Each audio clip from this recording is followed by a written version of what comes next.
finder bust blows $300,000 on TSL monthly. And the story of the president asking Qatar to stop maltreating Ghanaians also captured on the finder. And PPA fights fraud with e-procurement platform. The Daily Heritage, Ghana wraps Donald Trump to allow deportees return home with belongings. That's the Heritage. Akufo-Addo's African were not fake. The Daily Guide this morning carries the Minister's Office story. It says Minister's Office backed with video and audio gadgets. And Nana appoint Dr. Edward Mahama, ambassador. Those are some of the stories I have with me this morning, some of the newspapers. My guests do the talking. To my extreme left, a former member of parliament for Dablekuma Central Constituency, Honorable Theophilus Asiedu-Dartey. Good morning. Hope you're doing great. Great. Thanks so much for your time. And then the NPP's National Coordinator, Kamadin Abdullah, is also here with me. Good morning, too. Good morning, Bright. Hope you're doing great. I'm terrific. Thanks so much for your time. Let's start with the Daily Graphic this morning. I'll put presidency on the line to fight galamsey. That's the president talking. The president says that he is prepared to put his presidency on the line in his avowed quest to fight illegal mining, otherwise known as galamsey. He said many people have said he needed to proceed cautiously since the people involved were the same people who had voted him into power, and that should he take such a decision against them, they will not vote for him in the next election. But the president was sounding very animated, said that would not be much of a bother to him, saying that left with a choice between doing what was right and what would get him along with the people, he would do the right thing that was required of him and damn the consequences. The president was addressing traditional leaders who were drawn from different parts of the country in Accra yesterday. So the president thinking to do the right thing. Come on, let me begin with you. The president is unfazed about his electoral fortunes, perhaps in 2020. For you as party people, is this comfortable? Well, thank you very much. We would have to accept the fact that right is right and wrong is wrong. Right. Why do we as a state, or if you like, as a country, have laws governing us? It's because we want to espouse what is right and we want to eschew what is wrong. Or if you like, abhor what is wrong. Now, clearly, each and every voter, okay, with all respect to all voters, going to cast your vote, okay, is giving power that is vested in you by Almighty Allah or by your maker to someone else to act on your behalf. Here, in this case, the President of the Republic of Ghana. And before you go to vote, I believe you vote with all your conscience, in fact, good ones, of course, to say that, look, this is what I want to protect, my integrity.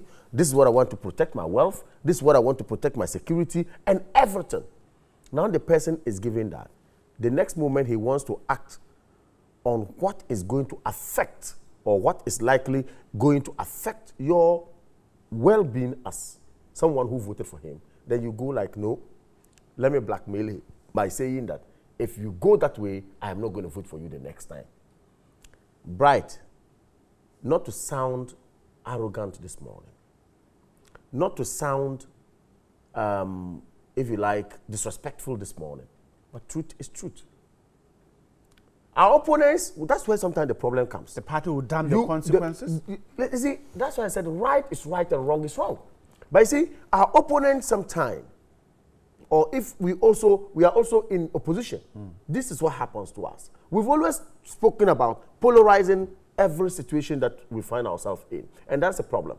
Today, if MPP is in opposition, and with this, I'm going to be very objective and very fair on this. If we are in opposition, we're looking for areas where we can cash in as politicians to be able to cut voters to our side. If NDC is in opposition, they're looking for areas where they can punch holes into, cash in to cut voters or to cut voters onto our side. Same applies to other political parties since we are having a multi-party democracy. Bright, you understand me? Now, this matter of galamsey, an opposition member, party member comes out and say, look, The president is sensitive to your plight. The president is not trying to listen to you. There are no jobs you are doing Galamsey. He wants to stop Galamsey. Next time, don't vote for him. Knowing very well that even if he is voted for and he comes, he's going to say he's fighting Galamsey. Why are we so hypocritical? Why wouldn't we come on board and let each and every person in this country know that, look, what the president said is what we should do? Not too long ago, look at what happened in the, was it in Prestia, around Prestia? Over 14 people died. 22 or so. Very well. Trapped. And they all perished. Look at the manpower that has been taken away from Mother Ghana. So I think that it's about time we put politics aside. We all come on the same page. Since NDC, or when they were in power, had a policy to clamp down Galamsey. MPP in power now has a policy to clamp down on Galamsey. Other parties have joined hands. The media have, there's a platform I belong to, Media Against Galamsey. And see, these are matters, these are areas which are so critical. If we are not careful and as a country we don't fight this to a logical conclusion, we're going to have problems. Nonetheless, as a leader of the country, as the president has spoken, I think we all would have to concur with what he said. However, we also have to make demands and ask ourselves, what are the factors that cause these or causes these young ones to go into this Galamsey? First of all, poverty is one. Very, very important. Now, if I sit down there, I'm sitting there with nothing. And of course, I'm told by a friend that, look, as a result of peer pressure, when we go to Prestia or when we go to somewhere in the eastern region or when we go somewhere in the northern part of Ghana, because I know they do Galamsey around there as well. We were able to do X, Y, Z. Then you take the person into it. Because of poverty, the person badges and goes into it. And then at the end of the day, he's a Galamseya. For me, how are we going to make sure that the poverty level in this country is reduced by creating jobs? We have no excuse as a party. And I say this again. We as MPP, the party MPP in government today, have no excuse to say that we will not create jobs for the young ones because we campaigned on the creation, on creating jobs for the young ones. And I'm aware that the President of the Republic of Ghana, who I have so much confidence in, and the Vice President as well as the team, together have come out with excellent modalities to provide these jobs we're talking about. As we speak today, the Zongo Development Fund, when established, is going to create jobs. As we speak today, the YEA as we have, I remember the last time the Asempa budget, of course, spoke about strengthening the Youth Employment Enterprise, agency to ensure that at the end of the day, they get more people on board and all that. I know they have done some head counts and all that to be able to sanitize the situation and get about 80,000 youth on board. This is a very excellent measure. I know other areas like NADMO, other areas like, sanitation areas and all that. People are trying all they can to create jobs. One district, one factory, 51 districts to start now.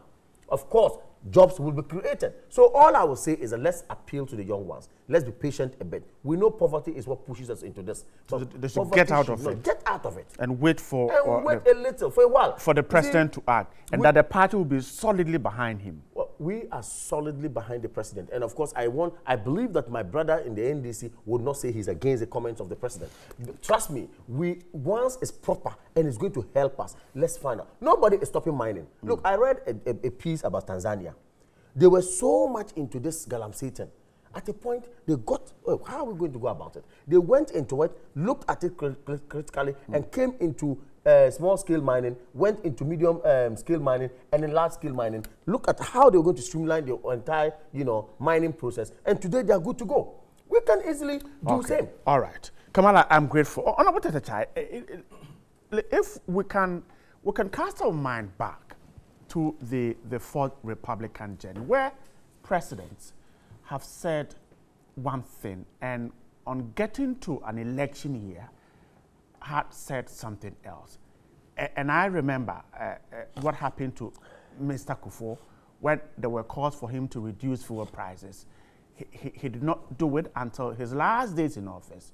He eventually reduced the prices. President Mahama had sworn that he would not restore training allowances, even at the peril of his presidency. And yet, when the going got tough, he restored the allowances. President Akufo-Addo says... He announced restoration, he didn't restore. Well, but he at least... He announced restoration. But at least by implication, he restored the allowances. Now, President Akufo-Addo says that even at the peril of me becoming the president and not winning a second term, if his party allows him to go, he will fight Galamsey. Based on past evidence, we can trust him on this one? Right. Good morning. Well, first of all, let me commend His Excellency the President for the bold decision that he's taking on this Galamsey issue. What is the essence of governance? To ensure that whatever you do inure to the good of the people. And as a country, we've all accepted the fact that water is very, very important.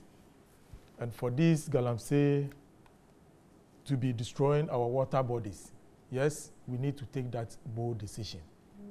On that score, I will continue to commend the President for that bold decision. Leadership. When we talk of leadership, you should be able to bring the people along in terms of whatever policies, programs, developmental agenda that you have. And people see you as a role model. You are the one driving or leading the people to that destination that you want the entire nation to be.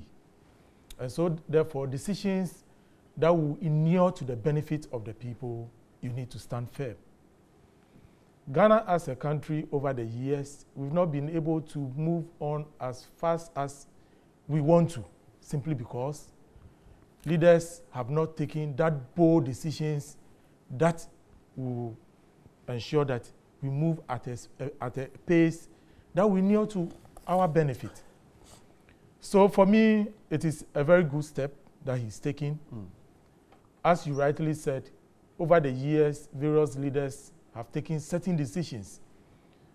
Although unpopular as those decisions were, at the end of the day, they turn back and then it's their own words. During election years. Exactly. And I have always said that with my few years in political office, what I've realized is that, look, in governance, you cannot bring all the people to your side. Never.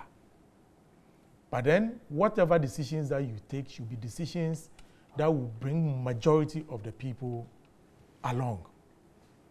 Because no matter what you do, a section of the people will be hurt by the decisions that you make. But then, in the long run, when the benefits start coming, those people who are sitting on the fence will now join the train. So that is how governance is.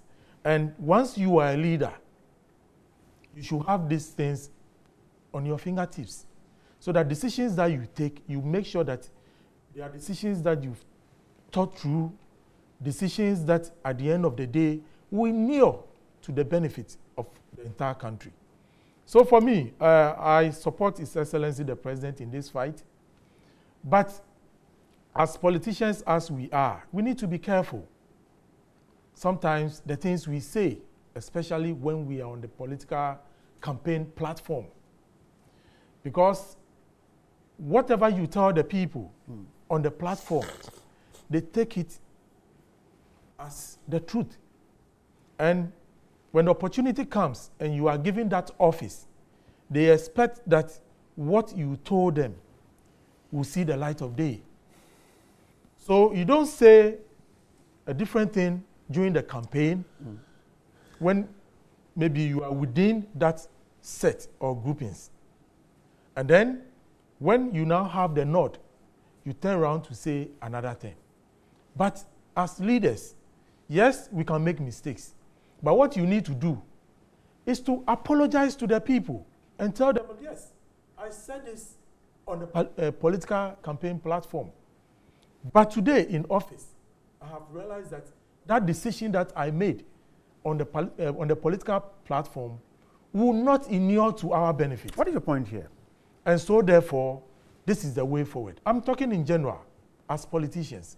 So that is the only way we can always move the people along. So for me, I support the President 100%. the former president also took certain decisions during the campaign, stood very strongly on those issues. But at the end of the day, he paid for it. But you know what?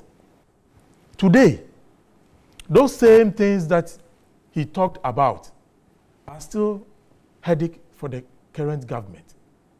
Okay? It tells you that there was something good in whatever he said at that time. Looking at the economic situation of the country. But out of politics, people capitalize on it and then use that against him. But I don't believe that as a country, we should continue in that vein. This is a policy, a menace that the entire country wants to nip in the bud. And no matter your political persuasion, religious or the environment in which you are in, especially those within those communities, they should all realize that the mineral resources of this country constitutionally is in the hands of the state. The land may belong to you, but as to how to use its mineral resources, it is up to government to determine. And so therefore, once government has come out to say that this policy or this Galamsey issue is a serious challenge to all of us, it's not something that we don't see. We are all faced with the challenge.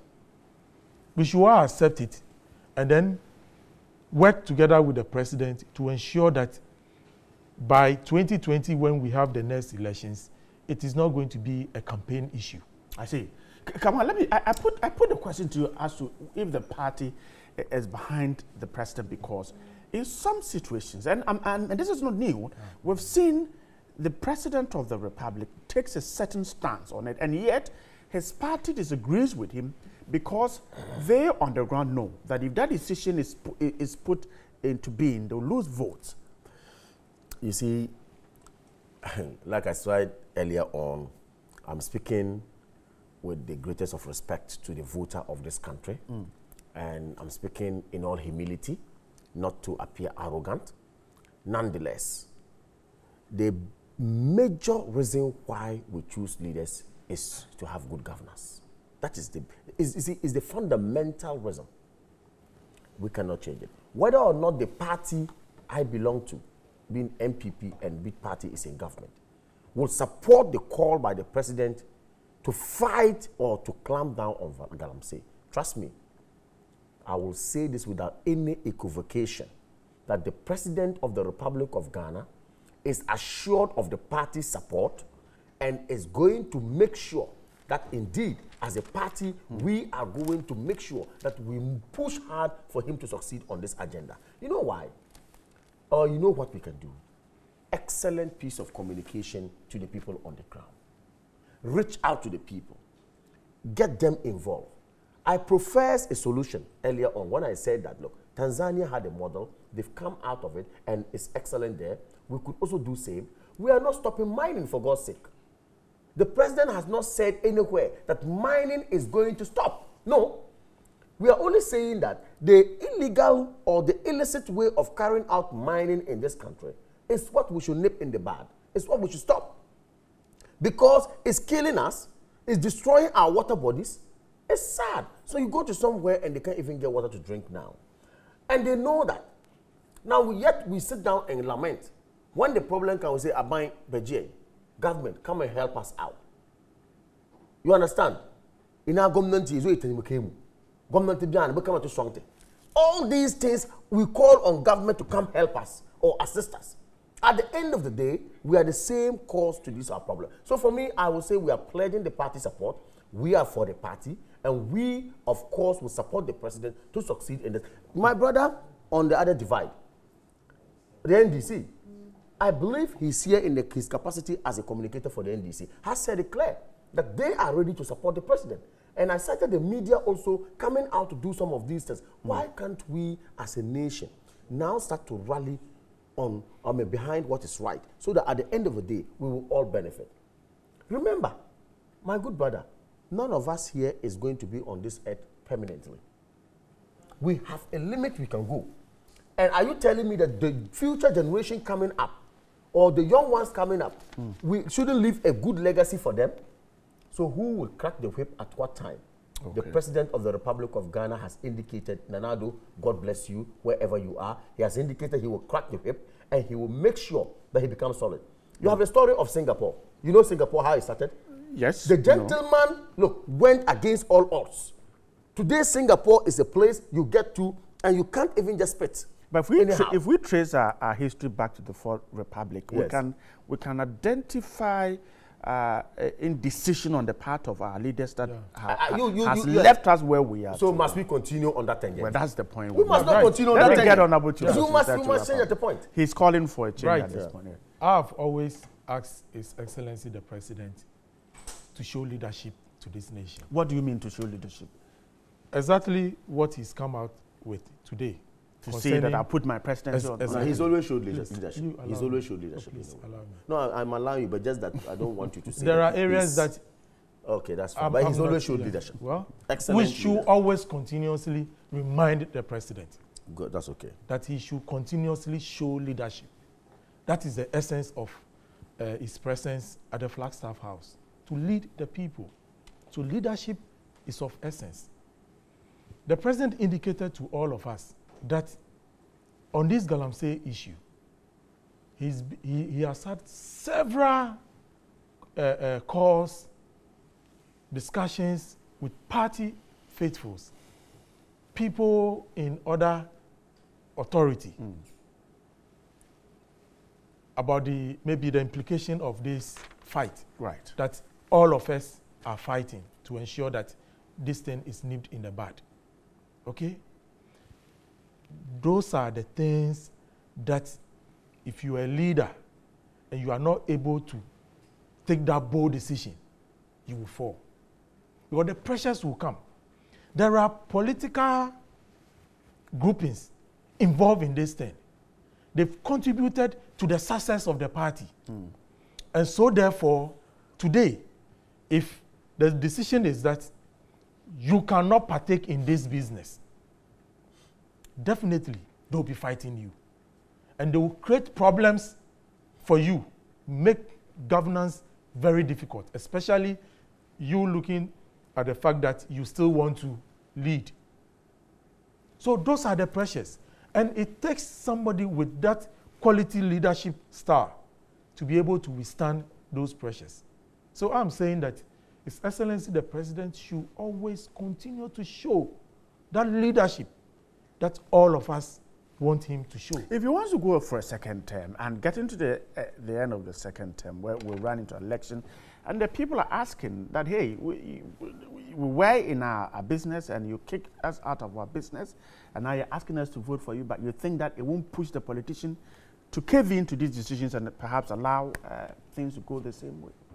Let me tell you something. In governance, communication is key. And that is what we political parties have failed to do, especially when people are put into ministerial or deputy ministerial positions. They are to lead. They are to communicate with the people. Government has taken a policy. No matter how people feel about the policy, it is about how you explain the policy, the implications, the positives. And when you do that and it goes down, people understand what you do. So that's incumbent on the government to do that. Exactly. But if you are not able to disseminate that information, then there is a gap. Okay, there is a gap. And once you create a gap in communication, you know what goes in. All sorts of things will be put into it. So for me, it is about how, as government, we communicate. Sometimes we don't put the right people within to do the communication. And at the end of the day, it destroys all the good intentions that we have for the people. So would you? Yeah, I'll come to you quickly. But so would you say that, for instance, the whole communication surrounding this fight against Galamsey perhaps was not done well? I'm asking this on the background that the president on his campaign trips told the people that you are told I am coming to cancel Galamsey, but that is not what I want to do. Perhaps you want to streamline mining. And yet, when the fight against Galamsey started, there were those who used it against me and said that you told the people that you won't cancel Galamsey, and yet this is what you want to do. So perhaps the communication didn't go well. That's what and you see, government has all the branches to communicate, from the presidency up to the districts and then the party level. Especially with the district assemblies. What is the role of the chief executive? To communicate government's policy, especially on this Galamsey issue. Are they sitting in their offices? Are they going into the communities to educate the people as to the reasons why there is this fight? The benefits that we are going to get as a people. We are human beings. Look, what we do here, go to some of the villages. They don't even have TV to watch. What we are doing here is for the urban, or maybe some few rural communities. But go to the hinterland, where they have personal relationships with the chief executives and so on and so forth. They don't even go to them. They don't go to them. All right, come on, wrap up for me 1 minute. Just to wrap up, to add to my brother's corroboration of my point about communication and excellent communication to the people. Why do we have a ministry like Ministry of Information? Okay, why do we have such a ministry? If he's just spoken about hinterlands, where sometimes we don't even have lights, how much let's even talk about televisions and all that. Point is, you don't even have the light, no television there, but how do we communicate to the people? We had these mobile vines. We had these focus group discussions, outreach programs. Design it at the Ministry of Information. Employ these young graduates out there. Try to get government to support a little bit in terms of budget. Let these young men and women go out there, politely engage people, see, look, if this community is a target, let's get people there, do focus group discussion, meet with their chiefs, tell them of the good intention of the government. At the end of the day, you will come home with something. At least the people will know that you have come to tell them something. Now tell them again what government policies they have so that these young men can go into it to get jobs. If we sit in Accra and it's always on TV, always on radio, always in our offices with air conditioning and pens, we will not get to where we want to get to. All right. I think we should look at some of these. You know, recently, the death that occurred at this Galamsey thing. You know, one of the young men that was interviewed, you know what he said? He said, look, he was just coming from his pit.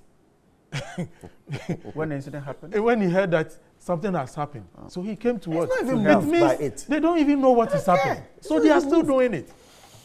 I see. The Daily Graphic, Ghanaian Times, all of them have this story, as well as the Finder, Minister's Office backed related to the Galamsey issue. The story is well known. The National Security yesterday found some devices, listening and watching devices there in the Minister's Office. We're told the BNI is investigating. But, Honorable Tetechai, is this worrying as far as the fight against Galamsey is concerned? Well, it is something that really fighting it will not be easy. Well, this is something that people have profited from it, made a lot of money out of it, and even some have even used it in order to further their political ambitions. So people know the value of what they've done over the period. And therefore, nibbing it in the bud will not be that easy. It takes the right frame of mind to be able to continue that fight. But that notwithstanding, I believe that in terms of the story, the bargain of the Minister's Office, it is a security issue. It's a security issue. And you don't want to link it to the Galamsey fight? Well, I will not link it to the Galamsey fight. No, not at all. Simply because this is not the first time that some of these things are coming out. People go to record ministers, deputy ministers, and so on and so forth. So for me, it is a security issue. And It all comes as a result of we as a country not taking security matters as of prime importance. Look, I have always said that, look, our ministries, the ministries have been set up to ensure that government policy is carried through. Ministers, deputy ministers have been put into office to ensure that the vision of the president in terms of the development of this country is carried through. Right. Sometimes I find it very disheartening when you go to the ministries to transact business. We've now turned the ministries into party offices. We've turned the ministries into party offices. You go there and look, the place is choked as if there's going to be a political rally. Ministers are not able to concentrate to even do their work. They can't concentrate. And what I'm saying is a fact. And I've always asked myself, is the same thing pertaining in other countries? No. So as a country, why have we allowed such a thing to continue? And you see the technocrats, they cannot even talk. Because look, you go to the ministries and ask, some of them have been beaten for not allowing some of to see the minister. They've been manhandled, but they cannot talk because of the fear of what? Victimization. But this is what is happening. And you see, when you allow such institutions to be opened for anybody at all to come, these are some of the things we are going to see. People come into the offices just to be recording whatever the minister says. And before you realize, it's with the party chairman. Mm-hmm. He comes, oh, minister, I've come for this assistance. And then the minister says, no, this is my work. I can't do this here. He records and then send it to the party chairman. Anytime we go to him, he turns us away. By the time you realize, he's taken out of office. But those institutions are not meant for party activity. Those institutions are the productive sectors of our economy. But we've turned it into a political playground. And so therefore, some of these things, security labs will occur. It will occur. Look, sometimes ministers have to wait and then work in the night. After seeing to all the yes, because activists the daytime's work that he has to do, he'll be using it on party faithfuls. Why are our parties not creating a bureau within the party structure when the party is in office, so that issues of welfare can be addressed at those areas, so that we allow our ministry, departments, and agencies to work and work efficiently? And this is what is costing us as a country. So for me, it is a security matter, and once our security services are up to the task, this is what they need to do, because the security of our ministers, deputy ministers, is also very important. Okay. Some of the issues are confidential. We hold certain discussions which are confidential. They are not supposed to come out. So if some of these gadgets will be placed in corners that we will not be able to identify, that means we are also putting the nation at a risk. I'll come back to you on this particular one that you raised, but let me go to Kamal. Kamal, so this suggests that there are some very powerful persons engaged in the fight against Galamsey, and so that is why perhaps it makes the whole fight one that is very difficult to win. Thank you very much. Bright, I think the statement that, or the perception that those who embarked on this you know, if you like, illegal act by trying to invade the privacy of the minister belongs to the Galamsey, you know, fraternity, or belongs to people who wants to go after him for fighting against Galamsey. It's something we should, for now, consider as one factor or one reason. But again, other reasons we shouldn't rule out at all. My problem here is that we have polarized this country to the extent that each and every time there is a government in place, the opponent is making sure that he or she will take steps, okay, to, as it were, try to, if you like, malign or bring down the name of the person in office, so that at the end of the day, they will cash in as usual. Politics is almost everything we have in this country, and it's wrong. I'm saying that, yes, it could be people from Galamsey, it could be opponents in politics, it could be even his own people in party, like he rightly said. Some people would like to come and get information, go and give to their party people. I'm a party chairman and say, chairman, this man doesn't take care of party people. Let's find a way of getting him out. It's also possible that other political parties can carry out same. It's possible. Why not? It's government you are running. Government belongs to all of us. It's not a political party. The institutions that we have elements who may belong to NDC, elements who may belong to MPP, and others who may belong to PNC. Name them. People want to say that, look, let me strengthen my political party and go down. So for me, I will look at the Galamsey matter, and I will look at it with the political lens as well. That is why I will use this opportunity to appeal to each and every minister that, look, don't forget, you took oaths of secrecy as well. You took oaths of secrecy as well. Somebody would like to come and record you, pretend you had a conversation with him, and let it out. Then you might have divulged a very sensitive government machinery information, which will cost you. Therefore, let our ministers appeal to the BNI, the security operatives, the National Security Minister, if he's listening to us.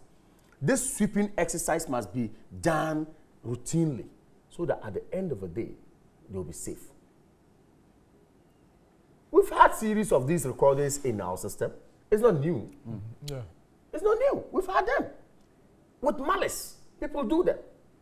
You sit down and all of a sudden, yes, the law that says that a journalist is not supposed to declare his source or her source.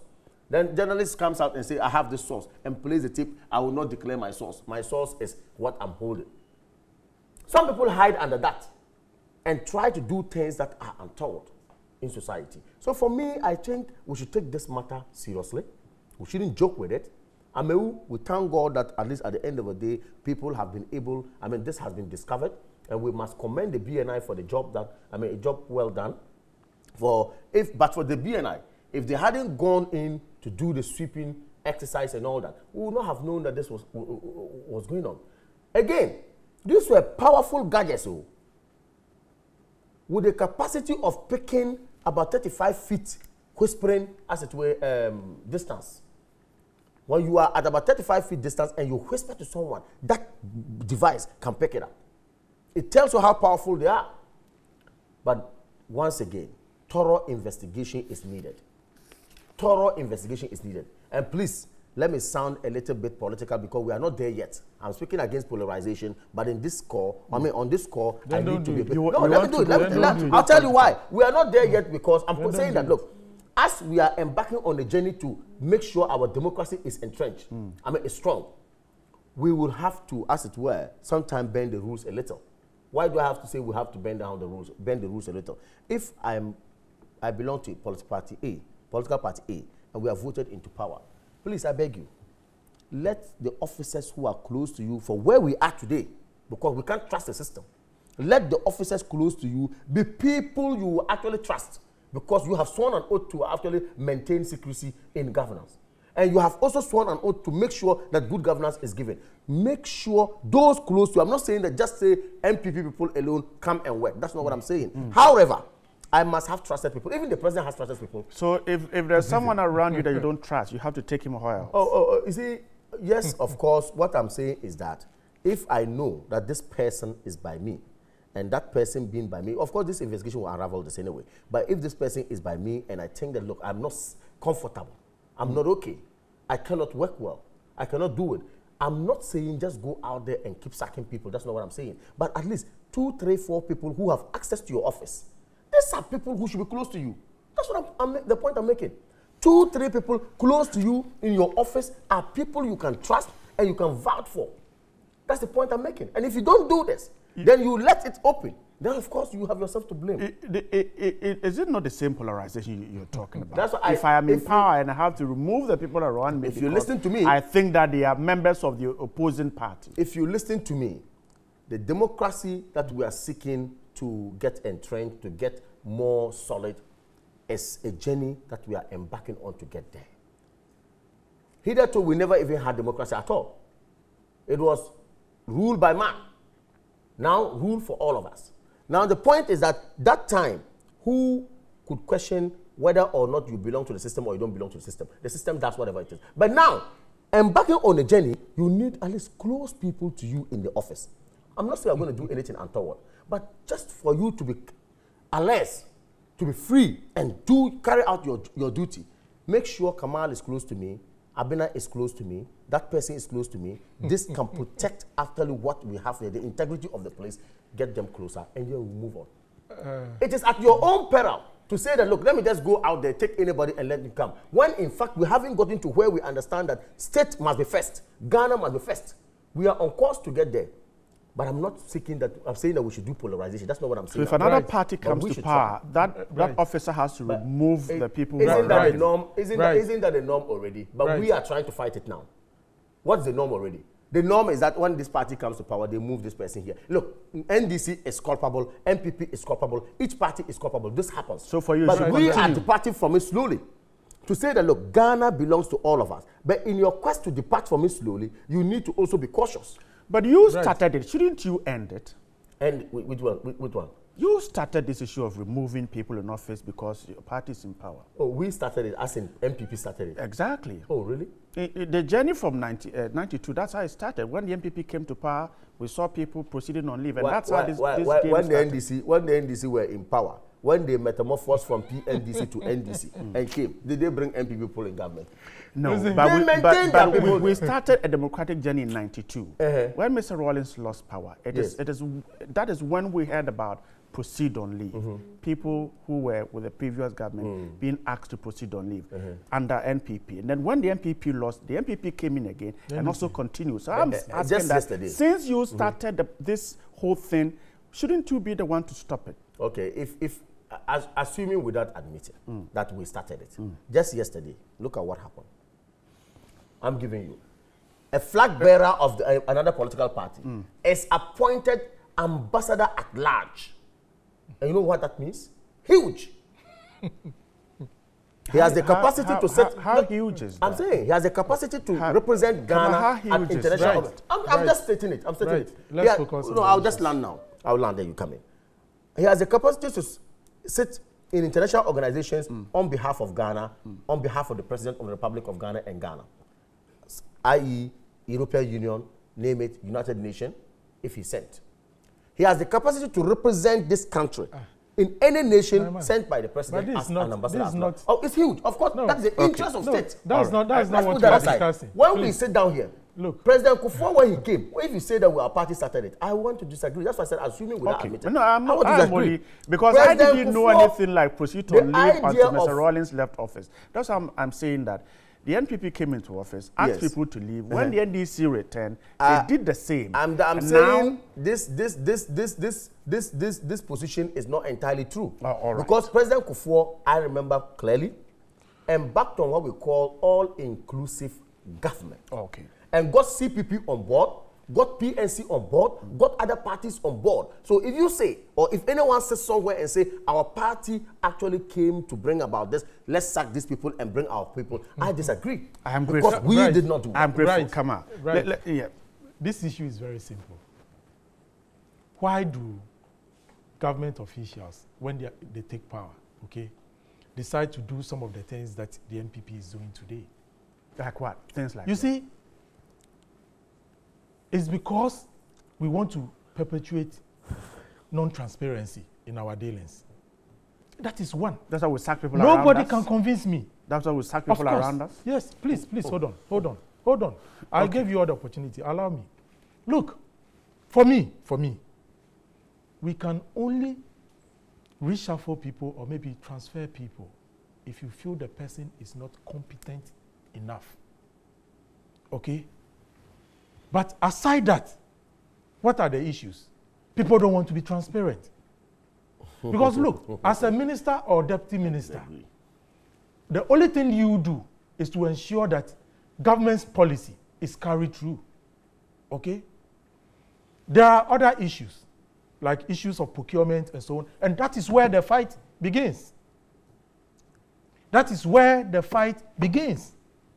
And for people to be close to people that can collaborate what they do, that is why we see some of these things. For me, people around us exactly. who Look, see us I have belonging to the opposing exactly. party. Listen to me. I have seen. But he thinks that that is good because for me it is not good. So some of these things, the planting of devices can happen through very having competent people who are not out of office simply because of some of these things. Let me tell you, I know ministers, deputy ministers, when they came into office, the officers around them, they worked with those officers.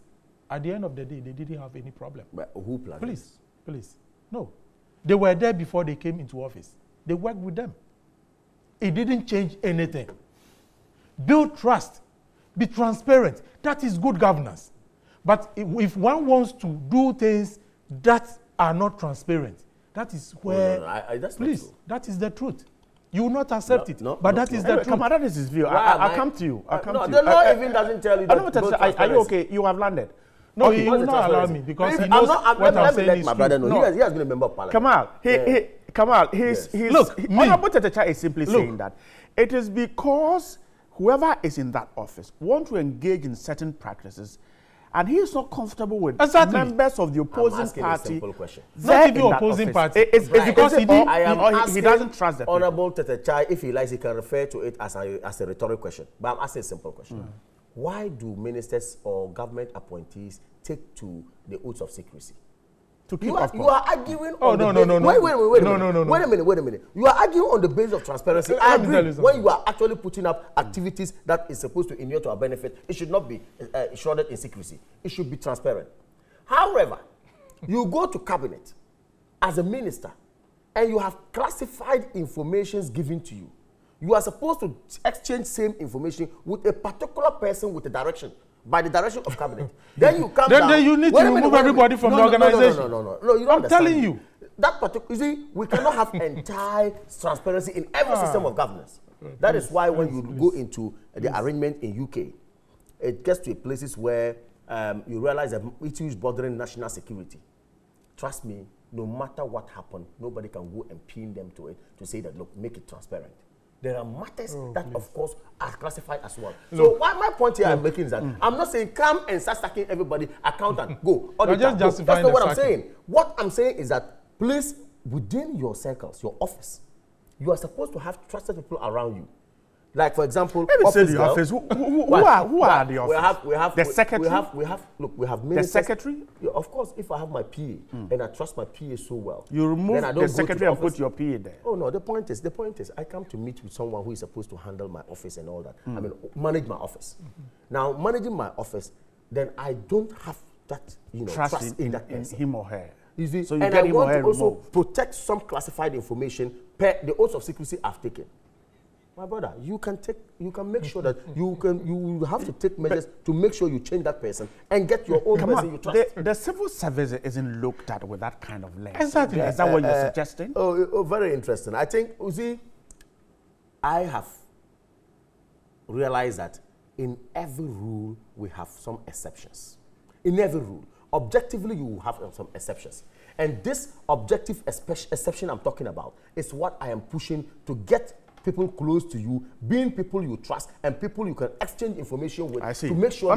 So he says that the civil service can be political, but he thinks that Objectively, there should be some exceptions. You cannot trust everyone who sits no, it's obvious. around your office. These are moral. So the woman or man who is your secretary is a civil servant, but you have to remove him because perhaps you can't trust him. Not remove him per se, but why don't you just try to reshuffle? You see, that is okay. So take him out from that office and put him somewhere. Absolutely, reshuffle. Okay. I'm not saying just remove the person. That is why getting someone closer. we are where we are today.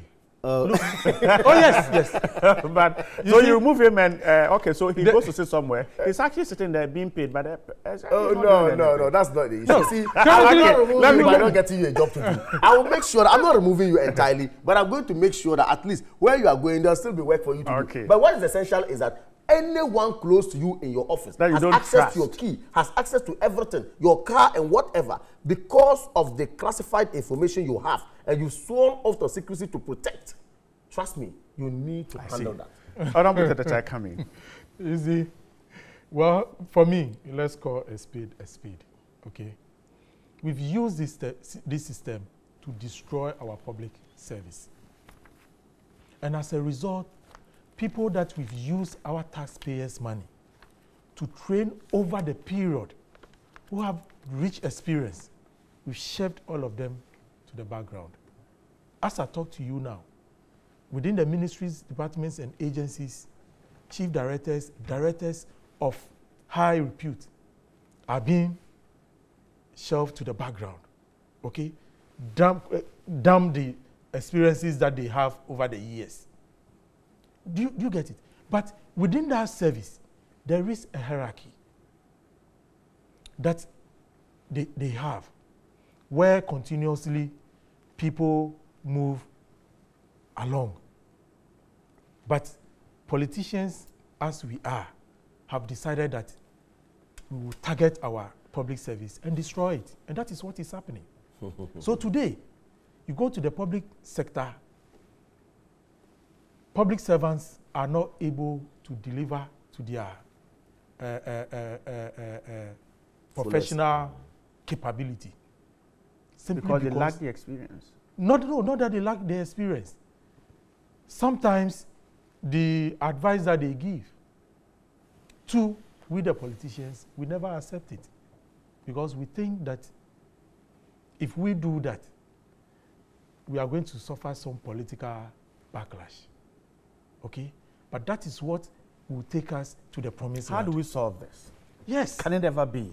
You see, it is the politician who is doing this. Is it? Can we deal with it? You see, we need to have a clear-cut mode of operating as politicians.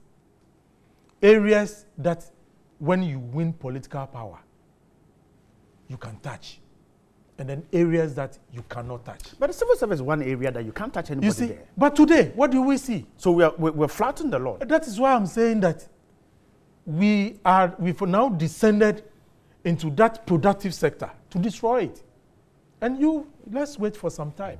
After we've destroyed it, then we'll see where we will be as a country. We are not destroyed. We are. We are making progress as a country. We are not making progress. We are not flouting the law. The civil service cannot be progress. A person working in that service can be removed from office except for something he's done wrong. And yet, you are suggesting that if you can't trust that person, you are not comfortable. Do a reshuffle. You're not saying remover, but you said do a reshuffle. Remove. Today, that is what you're talking about. It's removal. People are sitting home now and are being paid for what no done. Unless my former member of parliament is refusing to agree. We have made progress as a nation. No. In building the civil service? In building the entire system. No. You see, where Ghana was in 1992 when we had the fourth Republican Constitution coming into force. Okay? It's not where Ghana is today. I remember clearly that by 1993, 1994, there was nothing like liberalizing the airways for media to happen. It was in 1995 we got that. Now, our political thinking changed immediately when the media landscape was given some potency. We have moved from there to where we are today because the media today, even when you cough, and it's important for them to bring it out, they will make sure it is. Can you refer him to the civil service? Exactly. Now, the civil service. The public service? Now, the public service and civil service. I'm saying we have moved from where we are to where we are to. I mean, from somewhere to somewhere today. What does the law of civil service say? Clearly, I don't just come as a politician and within my whims and caprices, I want to sack you. That's not what it says anyway. But my point here is that if at the end of the day... We have a classic case in court where yeah. a doctor at the Ridge Hospital is battling the health ministry for what he calls wrongful removal. He wasn't removed from office completely. About what? Has he removed? So he was transferred. Anyway, that's for the... Get back to your base. Get back to your base is a problem. It's wrong. Get back to your base. Get back to what? He was on contract. No, been taken out. No, the man is on contract. Base and then you see, but you see, the point is that I'm saying that let us take the security situation of our governance seriously. And if we stop those things, MPP those or things NDC, will stop. Let's try as much as possible to take it seriously. And when we do that, as politicians, if we stop that type of rampant dismissals, removal from office of public service. He says it's reshuffling, transfer. Which one? Reshuffling. Look, I will appeal once again Johnny to the Hughes ministers is joining us today. very soon. I will appeal to the ministers today. I beg you, be very careful. Please be careful, take note, and not only ministers, all politicians in this country, government public appointees. Look, you have some classified information to protect. I beg you, get people who are closer to you to be serious people and to be people who will divulge it to their friends. Look, don't worry yourself. All right. Johnny Hughes is joining us soon, but a quick one before he comes in. The Ghanaian Times says President Raps Qatar demands an end to more treatment of Ghanaians. The story is straightforward. He's asking that Qatar officials step in stopping the maltreatment. Honorable Tedeshai, this is a call in the right direction. Yes, we can tie in that of the Trump. Donald Trump being asked to bring our deportees, exactly. Get them to bring their properties, not to... Exactly. I wish I could speak to this matter quickly. Quickly, if you allow me. Why? Because of the Zongo attachment to it. That a lot of the people who go there are Muslims. Are Muslims. And that is why, just because of that, you see, we have these agents who come out to say that there's some jobs in Qatar, there's some jobs in Kuwait, there's some jobs in Dubai and all that, and that they have been contracted by these people to come recruit people and bring them down. At the end of the day, you get there, and the story they give you here before your departure, it's not what you go to meet there. So the problem starts. And I believe that the president, the problem starts. So our job is to clean the mess from here. Now, you see, and sadly, I think the government of the Nana Addo Dankwa Akufo-Addo administration has actually done something good. I'm happy to hear that we are getting a mission in Kuwait, and a diplomatic mission in Kuwait, and that will be an excellent arrangement for us. Because when we get there, because there are no embassies, that's where we have problems. But this time around, if we're able to get closer to these countries and friendship, is strengthened. At the end of the day, our citizens we can deal with it. Okay, Johnny, come in before I get to Honorable Tedeshai to wrap up. Some comments coming. Sure. It says, hello, brother and sister. I like your analysis. You're all great. My preferred station among others, Adams in Kumasi is your man. And say, good morning, Mother Ghana. What at all will make a man travel out of his country and suffer in another man's country? Our leaders should stand tall to put in good measures to stop this willing slavery. From Dr. Arrow in Takrady. And says, good morning, Bright, Johnny and Amma. So, Yoko wants to tell us that they are not aware of the organized crime that has gone on at Boston, but rather chase about missing endowment fund at ECN. Force its executives to step aside for investigation to be carried out. Ghana from Osman in Tamale. And you promised to create jobs when you voted into power. Now you are maltreating Ye beneficiaries, working 5 months without allowance. We are suffering. Natoma in Tamale. Good morning to you all. You guys are doing a very good job. Keep it up. Can you please play the voice of Christopher on your network as it goes on this week? Okay, we'll try and do that for you. It says, good morning. Galamsey activities need to be stopped in our country. Stonesy from Obosumasi. And Alasan Wana in Wa says, good morning, Mr. Bright and your guest, especially Mr. Kamaldeen. Tell him that I always like his submission. If what the NDC man is saying with regards to what goes on in ministries is the truth, then it must be stopped immediately, because the ministries were not built with politicians' monies. Why should ministries be a playground for political birds? From Samuel Amenakpo in Akachi. And I'm Augustine writing from Prestia.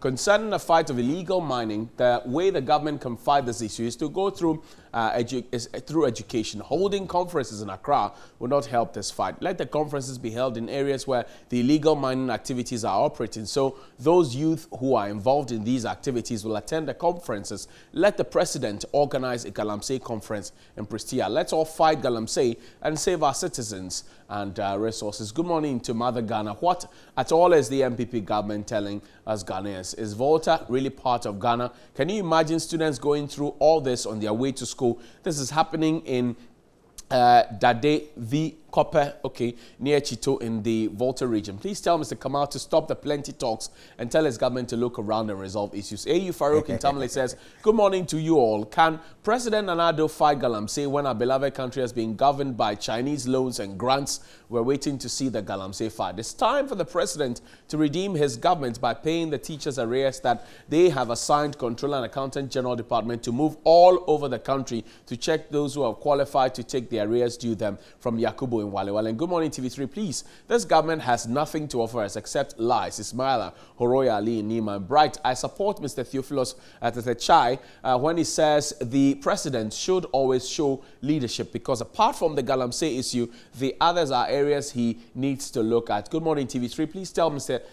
Theophilus Tetechai on neutral grounds that I really love his style of political approach. He should keep it up, and I see him at the apex as president of Mother Ghana someday. Theo, really? That's presidential ambition there for you.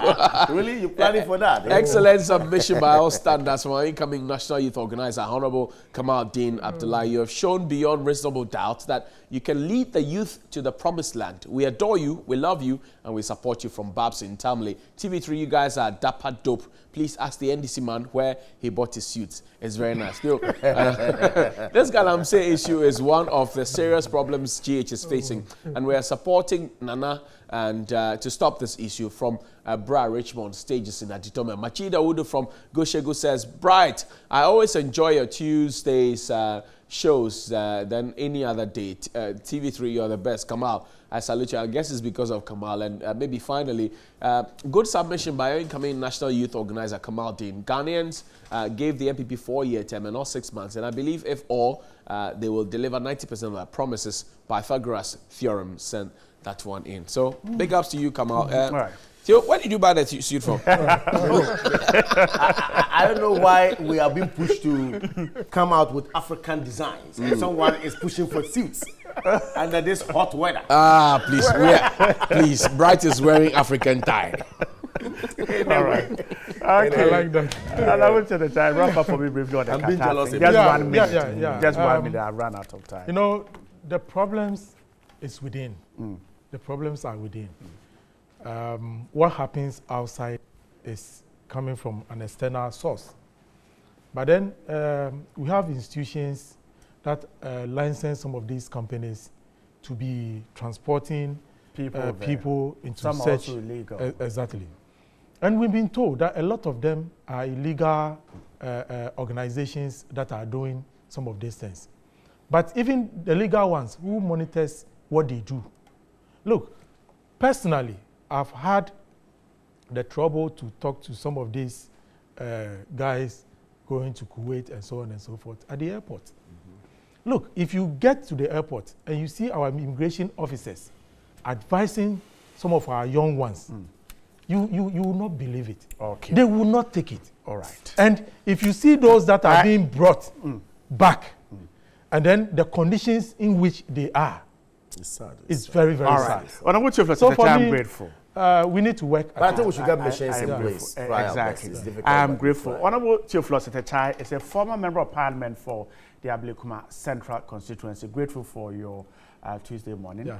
And then Kamal Dean Abdullah. I want to congratulate my only sister, Ghana ambassador designate to Italy. Oh, okay. Paulina Abaya. Okay. Sister Paulina, good morning to you, Okay. and I wish you well wherever you're going. And All Gabo right. as well. Gabo is always on your show. Yeah, you know, Gabo is also, yeah. Michael Quaid Jr. Yeah. To India as well. Okay. Oh, congratulations. Replacing to his us. After father, the election, yes. I've never Yeah. even not hello. Kamadin is If the he's NPP's listening. national coordinator. He's vying for the youth organizer, and you saw those messages, his supporters urging him on. Grateful. You also stayed there to be part of the show. Thanks so much for your time. We're stepping on the break, but when we're back, Theory has all the news from the world of sports.